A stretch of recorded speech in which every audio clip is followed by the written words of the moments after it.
त्याची शेजाऱ्या पाजाऱ्यांची, गावकऱ्यांची, घरातल्यांची, गुराढोरांची, भूताखेतांची जर कोणाची दृष्ट लागली असेल तर ती जळून जाऊ दे.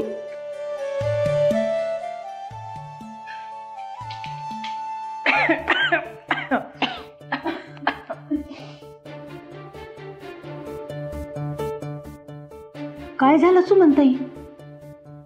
तुमच्यासारखी एवढी प्रेमाची माणसं भेटलीत ना वैदूला, म्हणून जरा बरं आलं. मला आता तिच्या भविष्याची काही काळजीच उरली नाही बघ. अक्का साहेब, वहिनी साहेबांना भेटायला काही माणसं आलेत. मला? हो, आपल्याच गावातले आहेत. बरं, त्यांना सांगा वहिनी साहेब येतात म्हणून. जा वैदी, जाऊन बघ कोण आलंय. मग ते दारांच्या दारात कोणी आलं ना तर त्याला भेटल्याशिवाय पाठवायचं नाही. जा.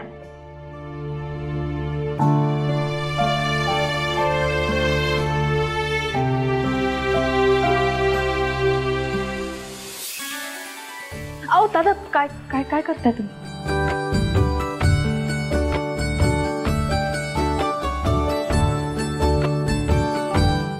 अहो ताई, असू देत प्लीज प्लीज प्लीज नको. ताई, अहो काय करताय तुम्ही प्लीज? वहिनी साहेब, तुमच्या आम्हा गावकऱ्यांवरती लय मोठे उपकार झालेत बघा. ताई, अहो काय बोलताय तुम्ही? मी असं काही केलेलं नाहीये खरंच. प्लीज प्लीज तुम्ही उठा ना. अहो असं कसं म्हणता काही केलं नाही? पुण्याचं काम केलंय तुम्ही, पुण्याचं. ते सगळं ठीक आहे, आधी तुम्ही उठा बघू प्लीज प्लीज. वहिनी सर, तुम्ही अल्लाची नेकबंदी आहात. तुम्ही तेजा दादांचा जीव वाचवला.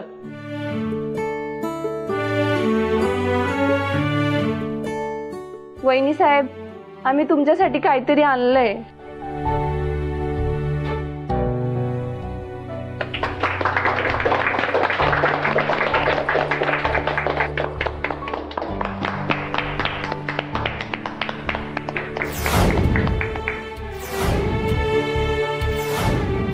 माझा वजीर राजा तर होणार नाही ना?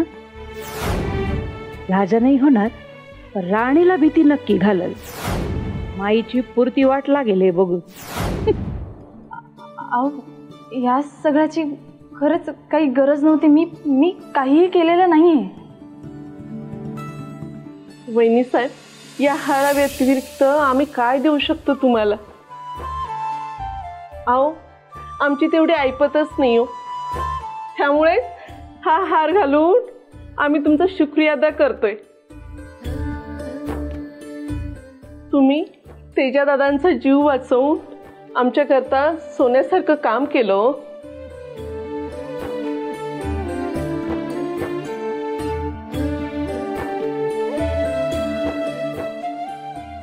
दीदी, तू देवीसारखी धावून आलीस आणि माझ्या दादाचं रक्षण केलं. थँक्यू.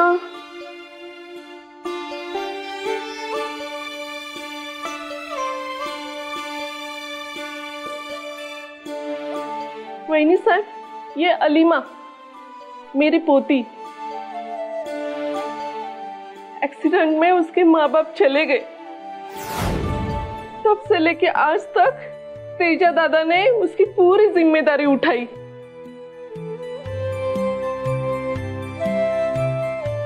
अहो, 6 महिन्यानंतर बोलली ती पोरगी आज. अगदी सबबचं काम केलं तुम्ही. दीदी,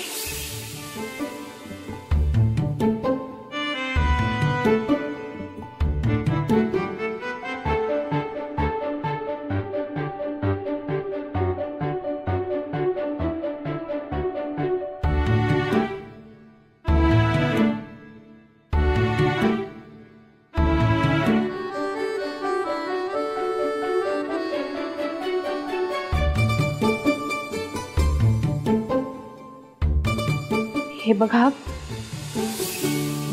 हे सगळं करण्याची खरंच काही गरज नव्हती.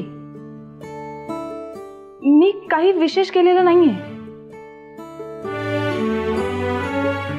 माणूस म्हणून कोणावर तरी हल्ला होताना बघितला आणि वाचवायचा प्रयत्न केला, इतकंच. मला खात्री आहे माझ्या जागी तुम्ही कोणी असतात तरी तुम्ही हेच केलं असतं. हा तर तुमचा मोठेपणाच झाला वहिनी साहेब. वहिनी साहेब, तुम्ही अगदी तेजा दादांसारखं विचार करताय बघा. तुमच्या बोलण्यात वागण्यात कुठलाही घमंड नाही, स्वार्थ नाही. तुमचा स्वभाव एकदम प्रेमळ आहे. आमचे दादा सुद्धा असेच आहेत बघा.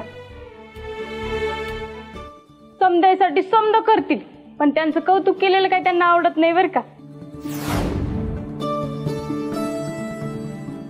म्हणूनच तर जोडी जमली तुमच्या दोघांची. बरं चला, तुम्ही पण तुमची कामं सोडून आले असाल ना. तुम्हालाही कामं असतील. आणि काय, आपल्या वैदेहीताईंना पण लागलंय. त्यांच्या आई त्यांना भेटायला आल्यात. त्यांनाही आपण गप्पा मारू देऊ, हो की नाही? सही है, सही है. चलो चलते हम लोग भी, उनको भी आराम करना है ना.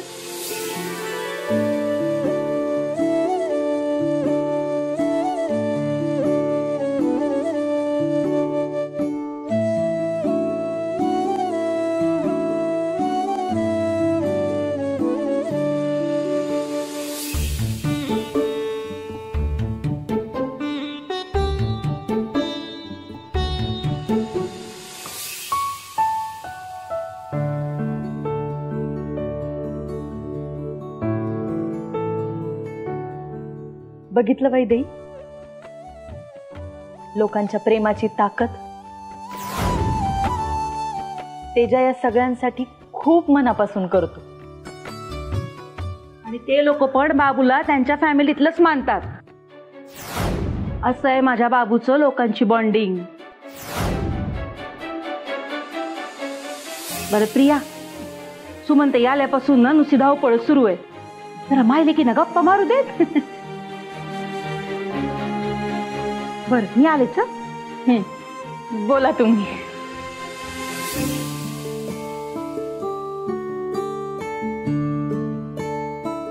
मज्जा आहे बाबा एका मुलीची. हार काय, तुरे काय. आपण आत बसूया. हा,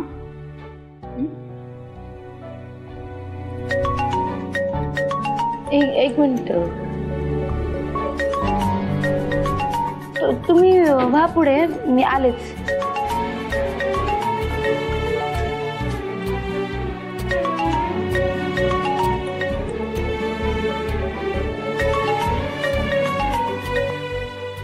हॅलो. हा हॅलो स्नेहाताई, काय म्हणताय? हा बघा, मी तुम्हाला म्हणलं होतं की नाही, आपला शब्द म्हणजे परमनंट मार्कर. तुमच्या भावानं एक प्रश्न सोडवला बरं का. आता बघा कसं सगळं सुरळीत होत आहे ते. हा म्हणजे काय झालंय?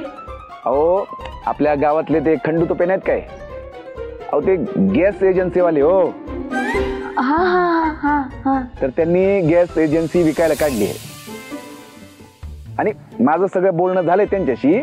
खंडूनाना पण रेडी आहेत. आणि मेन म्हणजे तुमचे परेशराव पण रेडी आहेत.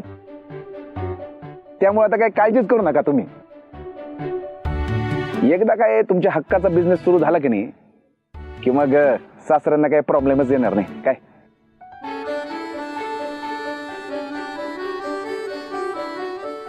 हॅलो हॅलो, अहो बोला की, काहीतरी ठेवला काय? हॅलो स्नेहाताई. हॅलो. काय झालं स्नेहाताई, गप्प झाला तुम्ही? हा नाही नाही, ऐकते मी. काय यो बिझनेस आवडला नाही का तुम्हाला? नसेल आवडलं तर सांगा, आपण दुसरं काहीतरी बघू. हा नाही नाही, खूप खूप चांगलं केलं तुम्ही. हा म्हणजे आवडलंय.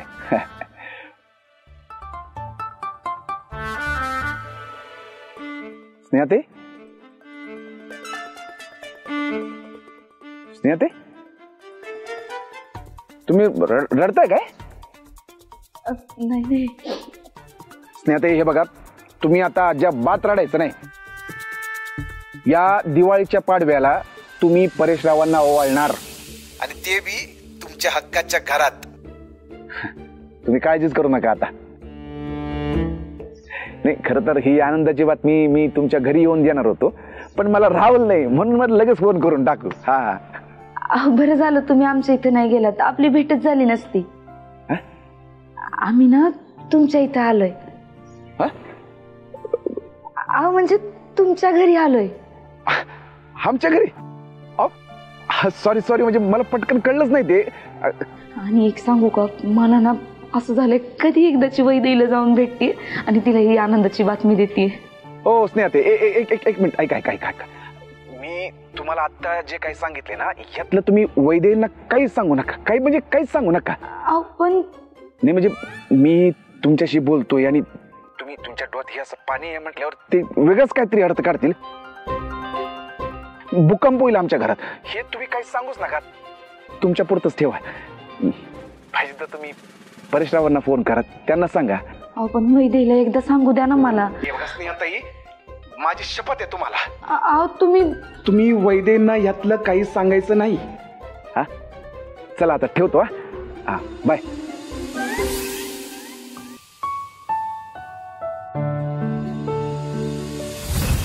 तू बस, मी आणते.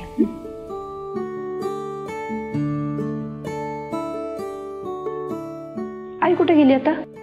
तिची पिशवी राहिली किचन मध्ये. ये बस. मस्त घर आहे गप्पू तुझं. माझं नाही, आपलं घर आहे ते माझं. गप्पू वेडीचे बाबा. ताई, जेजूंचा कॉल आला का? गप्पू आमची ना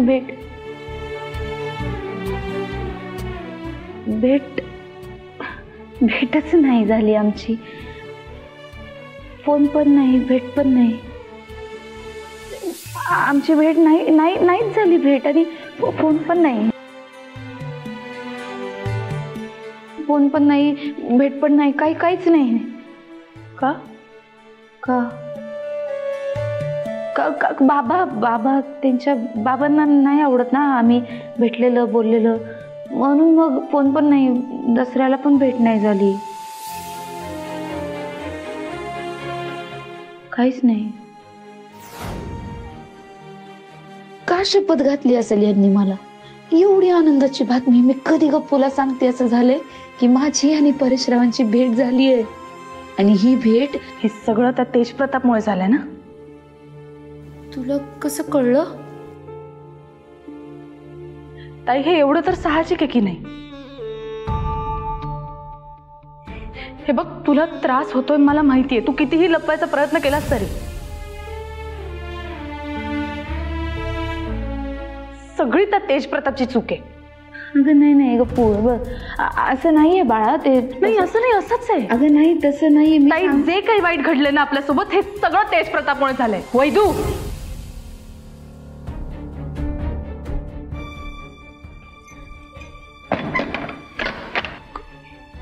काय बोलतेस तू? तुला अक्कल आहे का नाही? काय गप्पा बसायचं. अगं गप्पा बस म्हटलं ना, मारी ना वैदी तुला. मारे तू बस तिथं, बस तिथं शांतपणे. तिचा हात बघ आधी. अगं बस इथं. जाऊ दे ना, शांत बस ना. झालं का तुझं परत सुरू? आई, एक शब्द बोलायचा नाही वैदू. एवढं चांगलं सासर मिळालंय, एवढा चांगला नवरा आहे, आणि काय चाललंय तुझं? आई,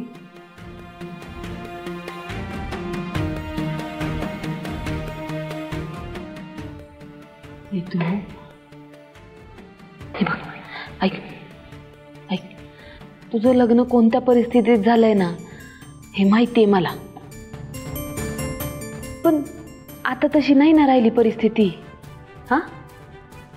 मग अगं, तुझ्या सासरची मंडळी किती काळजी करतात तुझी.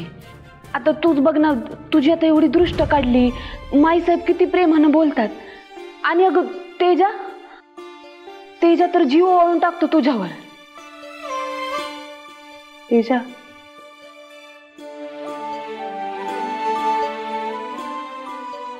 तेजा म्हणाली नाही म्हणजे अगं तेज प्रतापरावच. नाही नाही नाही नाही, मी स्पष्ट ऐकलं ना, तू तेजा म्हणालीस. काय म्हणजे मला काही कळतच नाहीये. एकदा काय तू स्वयंपाक करून गेला, लेक असल्यासारखं बोलतेस त्याच्याबद्दल. ए गप्पू, एकदा नाही या, आम्हाला माहिती महाप्रसादाचा पण स्वयंपाक ना त्यांनीच केलाय. ताई तू, ताई निदान तू तरी असं बोलू नकोस. तू विसरलीस का तुझ्यासोबत जे काही झालंय ते त्या तेज प्रतापमुळे झालंय. अगं गप्पू, कधी कधी ना परिस्थितीमुळे तसं वागावं लागतं बाळा. आता तेज प्रतापरावांच्या आईला परेशरावांचे बाबा बोलले, मग त्यांना राग आला ना. आता बघ, आपल्या आईला जर कोण काही बोललं असतं तर आपल्याला पण आला असता की नाही राग. एक मिनिट, त्याला भाऊ समजून त्याची बाजू घेतेस, वकिली करतेस त्याची. अगं वकिली नाही करते मी, पण मी सांगायचा प्रयत्न करते की परिस्थिती चुकीची होती, माणूस नाही. बघ तेच म्हणायचंय मला पण वैदेही.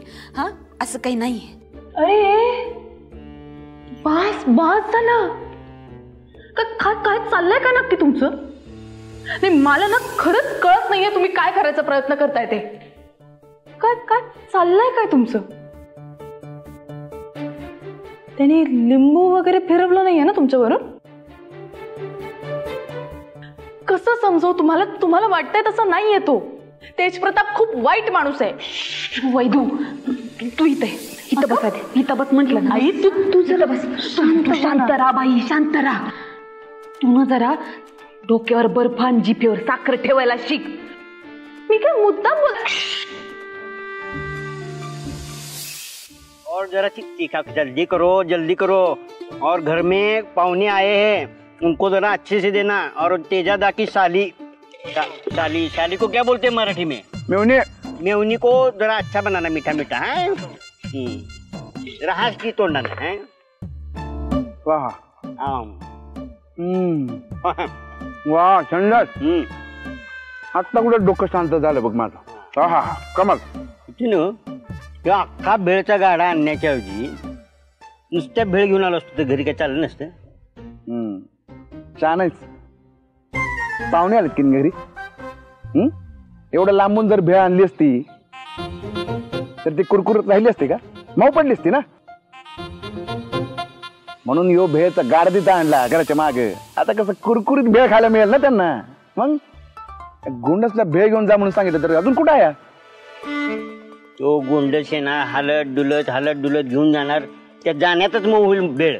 पण मी काय म्हणतोय, आपणच भेळ का घेऊन जात नाही आता. नको, आपण नको तिथं जायला. स्नेहाताई पण आहेत तिथं. मला बघून त्या आनंदाच्या भरात त्यांच्या डोळ्यात पाणी बिनी आलं तर वैद्यांना कळलं तर सगळं अवघड होईल. आणि ते मग आहेच. त्यापेक्षा नकोच.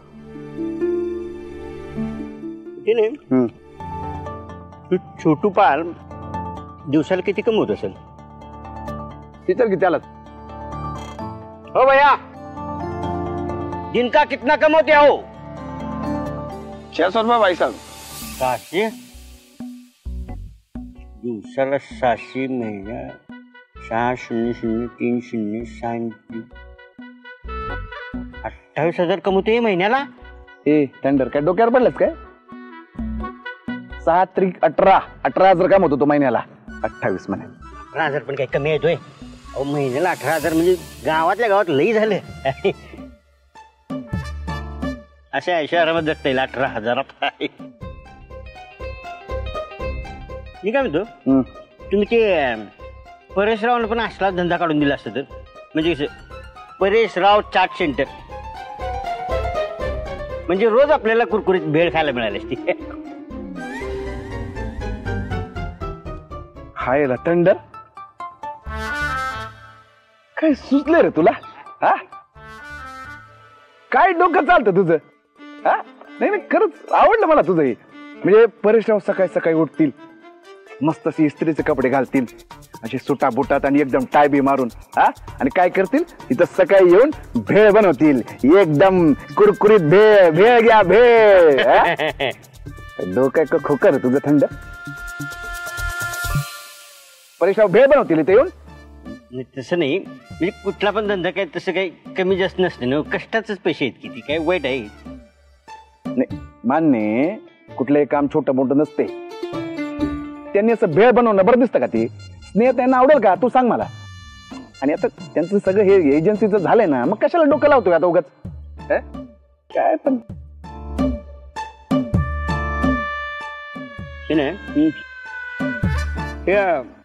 खंडू तुपेच्या मधनच कसं काय डोक्यात आलं तुमच्या? अरे ते 2-4 दिवसांपूर्वी बँकेत गेलो होतो, तिथं मला ते पिळणकर भेटले, आपले मॅनेजर. असं बोलता बोलता विषय निघाला की खंडू तुपेंना त्यांची गॅस एजन्सी विकायची. काय माहित काय, पण मला स्नेहाताई आणि परेश रावच एकदम डोळ्यासमोर आले. मला विषय संपला, आता कामच झालं माझं. हा मग काय, लावला खंडू तुपेंना फोन. मला विचारलं त्यांना की बाबा काय झालं, कशामुळे विकताय तुम्ही एजन्सी? काहीतरी फंट्या मारायला लागले, काहीतरी दुसरा बिझनेस आहे त्याकडे पण लक्ष द्यायचंय, सगळं होत नाही मॅनेज आणि हे आणि ते. कळेल तुला तिथं गेल्यावर. पण मुळात काय माहितीये का, त्यांना धंदा झेपत नाही म्हणण्यापेक्षा त्यांचा स्वभाव हेकट आहे, त्यामुळे त्यांच्याकडे माणसं टिकत नाही. काय करे ना, त्यांना एजन्सी विकायची आणि आपल्याला पाहिजे, विषय संपला. एकदा का हा व्यवहार झाला, मग स्नेहाताई आणि परेशरावांची गाडी रुळावर गेली बघ. आणि तुझी पण. काकी काकी खातो की त्यात काय. काकी नाही काकी.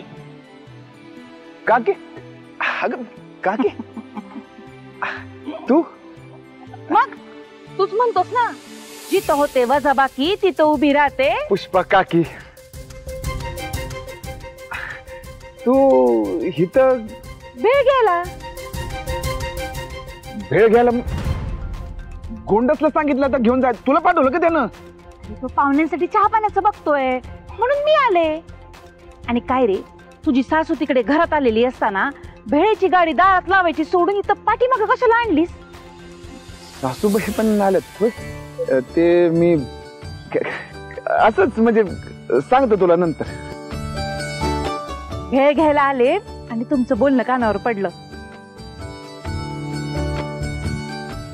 भारी आयडिया.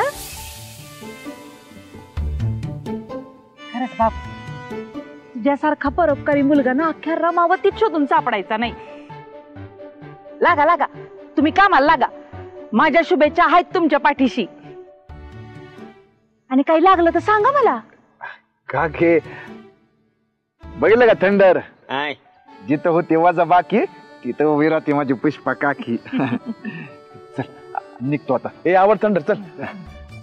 बाबू, अण्णांना पण भेळ आवडते, घेऊन जाऊ का रे? अजिबात नाही, अजिबात घेऊन जायचं नाही. मस्करी गेली का काकी? ऑलरेडी सांगितली अण्णांसाठी भेल. हा घेऊन जा, कुरकुरीत एकदम आवडते ना त्यांना. हा घेऊन जा घेऊन जा. बरं मी निघतो आता, ती एजन्सीकडे पण जायचंय आणि बँकेत पण जाऊन यायचं जरा.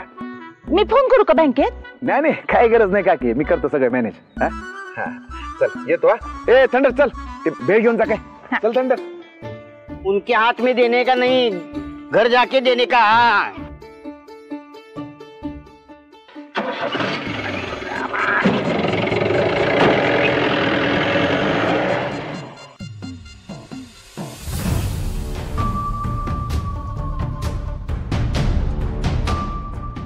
बरोबर बोललास तू बाबू.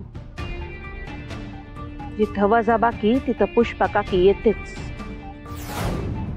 कारण कुठे कधी कसं पोचायचं ते पुष्पाला चांगलंच कळतं.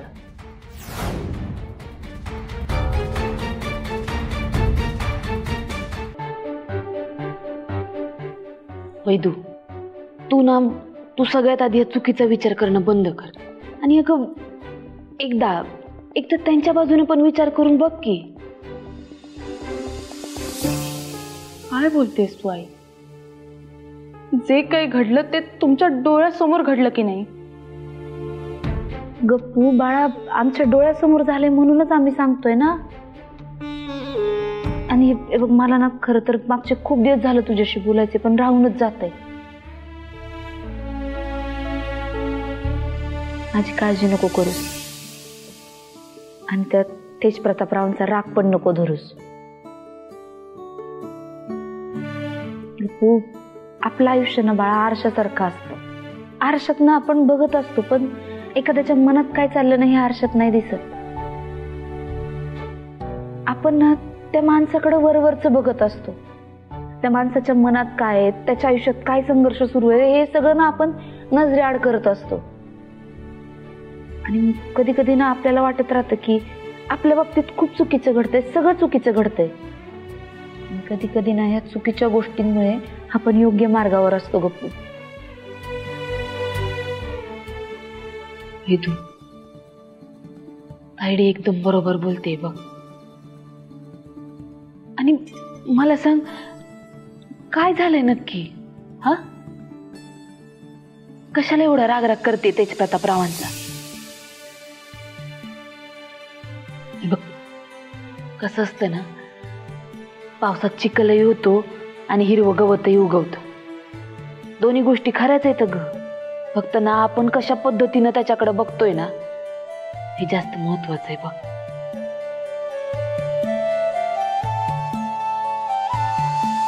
मी समजू शकते तुम्ही दोघी जे काही बोलताय ते माझ्या काळजीपोटी बोलताय, हे मी अगदीच समजू शकते. पण ह्या सगळ्यामुळे माझं तेजप्रताप बद्दलचं मत नाही बदलणार आहे.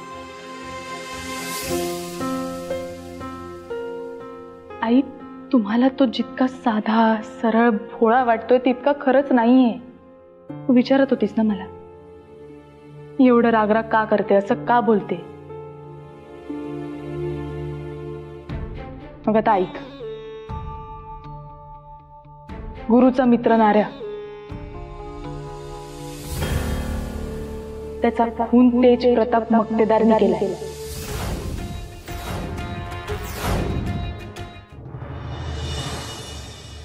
ते नव्हते दादा, ती स्नेहाताई रडल्यावर हानकी बुडी वहिनींनी त्यांच्या मनातलं सगळं वधवून घेतलं नसेल ना?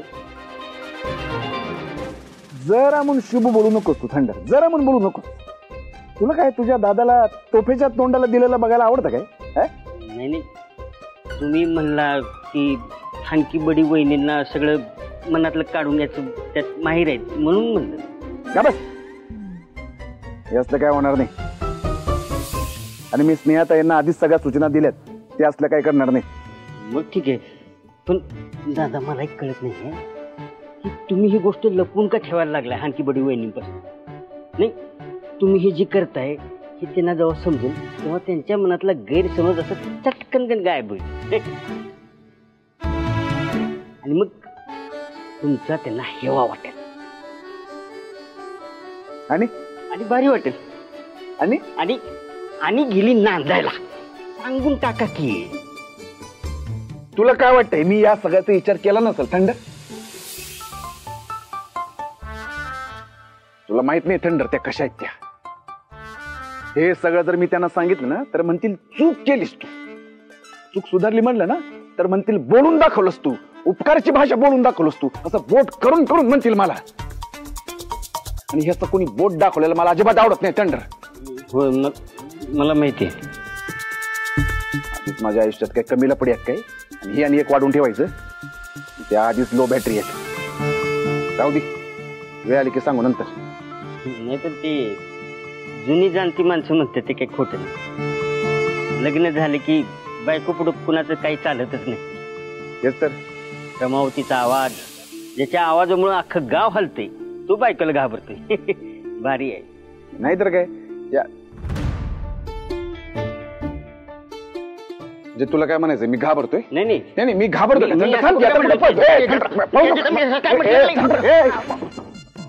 लग्न कर म्हणजे कळेल तुला. 7च्या आत घरात येतो की नाही बघ. मग हसते, दात काढतोय.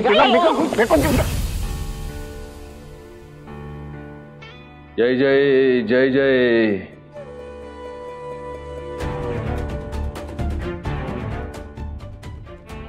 जय जय जय जय.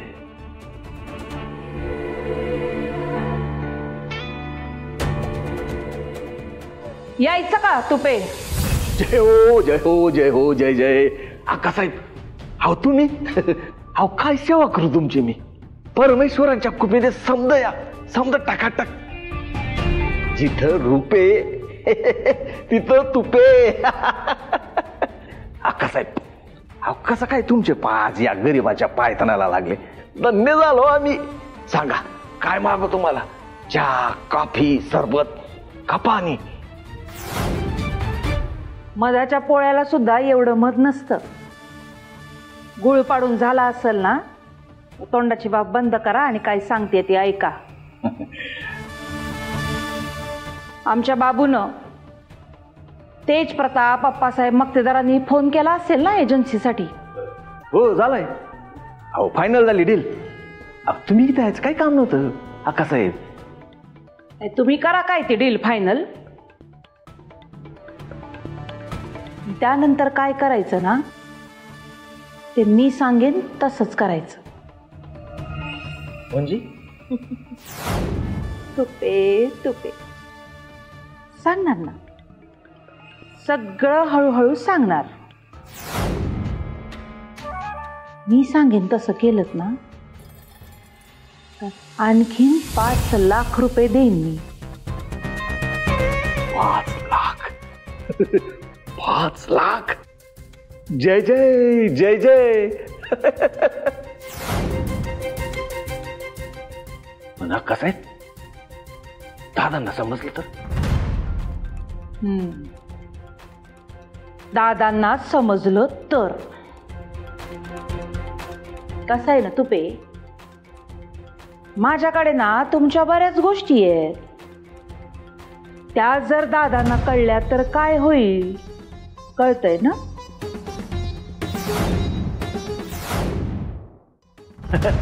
अहो अक्कासाहेब, ह्या जुन्या गोष्टी कशाला उकरून काढता तुम्ही? अहो तुम्हीच मला वाचवलं याच्यामधून. अहो तो तुम्ही माझ्यासाठी तर देवासारखे आहेत. अहो तुमचं म्हणणं मी टाळणार आहे का? अहो तुम्ही म्हणाल तसं. जय जय. वा, लगेच लाईनीवर आलात. आणि काय म्हणालात? मी तुमच्यासाठी देव आहे. मग अजूनपर्यंत माझा फोटो का नाही लावला इथं?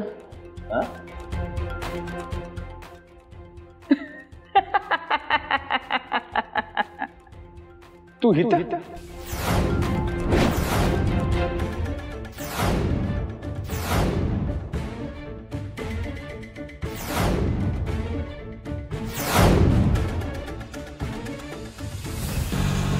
अरे बहिणी साहेब. किती झाले दादा? वहिनी साहेबांकडून पैसे घेतो का रे? गोंडास शांत राहा जरा.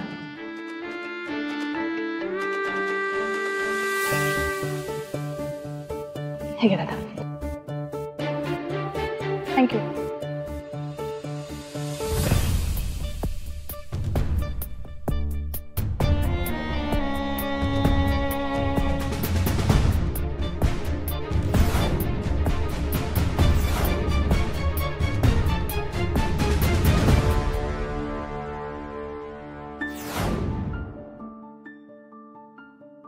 थांबा.